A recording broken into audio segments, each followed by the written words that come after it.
Friends, welcome to Hema cooking vlogs అండి. నేనైతే ఇవాళ బ్రకోలీ కర్రీ అయితే చేసి చూపించబోతున్నాను. రైస్లోకి చపాతీలోకి చాలా టేస్టీగా ఉండే ఈ కర్రీ ఎలా చేయాలో చూసేద్దాం. మరి వీడియో ఎక్కడ కూడా స్కిప్ చేయకుండా ఎండింగ్ వరకు చూసేసండి. ప్రాసెస్లోకి అయితే వెళ్ళిపోదాం. ముందుగా బ్రకోలీని చిన్న ముక్కలుగా అలా కట్ చేసి కడిగి వాష్ చేసుకొని పక్కనైతే పెట్టేసుకుందాం. ఆ తర్వాత స్టవ్ ఆన్ చేసి కళాయి పెట్టేసి జీలకర్ర, ఆవాలు, మినపప్పు అయితే వేసేసుకొని ఇలా సన్నగా చాప్ చేసి పెట్టుకున్న ఆనియన్స్ అయితే ఒక పెద్ద సైజ్ ఆనియన్స్ వేసుకోవాలి.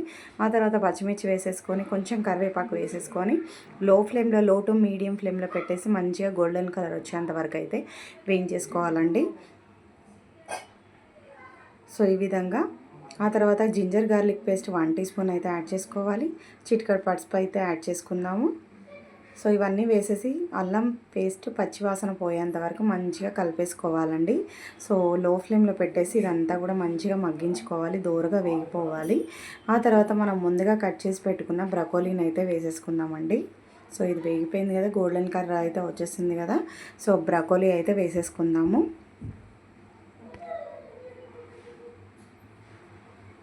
సో బ్రకోలీ వేసేసుకొని మంచిగా కలిపేసుకోవాలండి. అంతా కూడా కలిసేటట్టు, పోపు అంతా కూడా కలిసేటట్టు అయితే కలుపుకోవాలి.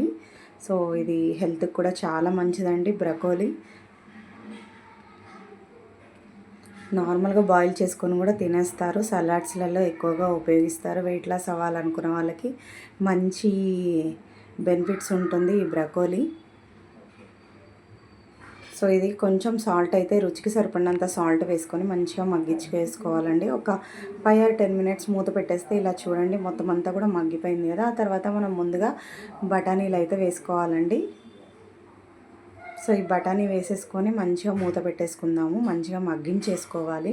బఠానీ అంతా కూడా ఆయిల్లోనే మంచిగా మగ్గిపోవాలి. సో ఒక 5 or 10 minutes మూత పెట్టేసి అలా వదిలేద్దాము.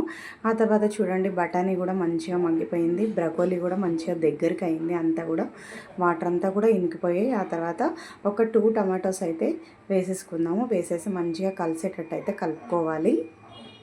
సో తర్వాత కారం అయితే వేసుకుందాము. 1 టీ స్పూన్ కారం యాడ్ చేసుకోవాలి. సో కారం వేసేసి మొత్తం అంతా కూడా మంచిగా కలిపేసుకోవాలి.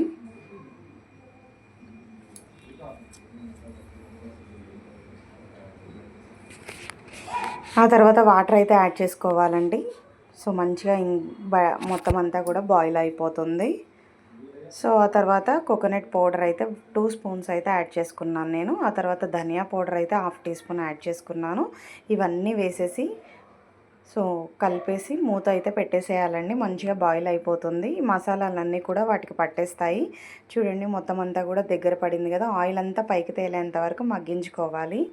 సో ఫైనల్గా కొత్తిమీర వేసేసుకొని సర్వింగ్ బౌల్లో తీసుకొని సర్వ్ చేసుకోవడమే. సో ఎంతో రుచికరమైన బ్రకోలీ కర్రీ అయితే రెడీ అయిపోయింది ఫ్రెండ్స్. నా వీడియో మీకు నచ్చినట్టయితే లైక్ చేయండి, షేర్ చేయండి, సబ్స్క్రైబ్ చేసుకోండి. మరొక రెసిపీతో మళ్ళీ మీ ముందుకైతే వచ్చేస్తాను.